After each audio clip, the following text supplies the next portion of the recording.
আসসালামু আলাইকুম রহমতুল্লাহি ওবারাকাতুহ। সুপ্রিয় দর্শক শ্রোতাবৃন্দ, আজকে যে বিষয়টি নিয়ে আলোচনা করব সেটি গুরুত্বপূর্ণ একটি বিষয়, সেটি হচ্ছে প্রতিবাদ বা প্রোটেস্ট। বর্তমান সময়ে আমরা ট্রেনে, বাসে, রাস্তাঘাটে, স্কুল, কলেজে, ভার্সিটিতে বিভিন্ন জায়গায় দেখতে পাচ্ছি যে দিনের পর দিন প্রতিবাদ একটি গুরুত্বপূর্ণ শব্দ। এই শব্দটিকে আমরা ব্যবহার করতে শিখছি না বা পারছি না।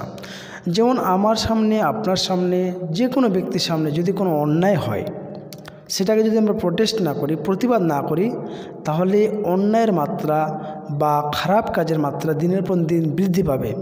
আর আমরা কিন্তু অনেকেই দেখবেন যে আমরা প্রতিবাদ করছি না। ধরে নিন আপনি ট্রেনে জার্নি করছেন, ট্রেনে দেখবেন অসংখ্য লোক একটা কম্পার্টমেন্টে আপনারা বসে রয়েছেন, তো দেখবেন হুট করে একজন ব্যক্তি সিগারেট খেতে শুরু করে দিল।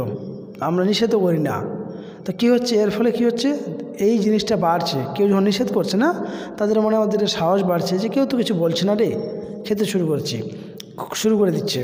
এবং কি এটা শিক্ষিত মহল, চেহারা ছবি হ্যান্ডসাম, ভালো জুতো, ভালো চশমা, ভালো জামা গায়ে দিয়ে রয়েছে, তাদের মধ্যেও এই বিড়ি সিগারেটের মতো জিনিসগুলো পাওয়া যাচ্ছে। খুবই খারাপ দিক। এবং কি যারা রাজমিস্ত্রি কাজ করে, লেবার, তারাও দেখবেন বিড়ি সিগারেট শুরু করে দিচ্ছে।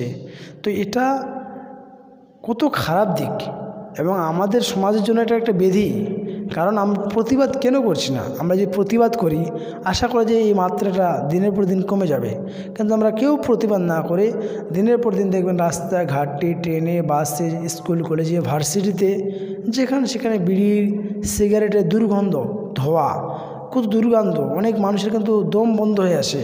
বিশেষ করে আমাকে এত গন্ধ লাগে, এত নোংরা লাগে, কিন্তু আমি যতটুকু পারি চেষ্টা করি। তো আমি আজকে যে মেসেজটি দিতে চাইছি সেটা হচ্ছে যে আপনার সামনে শুধু বিড়ি সিগারেট খাওয়া নয়, যে কোনো অন্যায় হবে, অশ্লীলতা হবে, যে কোনো খারাপ কাজ হবে, আপনারা প্রোটেস্ট করবেন, সেটার বিরুদ্ধে প্রতিবাদ করবেন যে ভাই এটা করছেন কেন। তাকে বিভিন্নভাবে বুঝাবেন সুন্দরভাবে, আশা করি যে সে বুঝবে।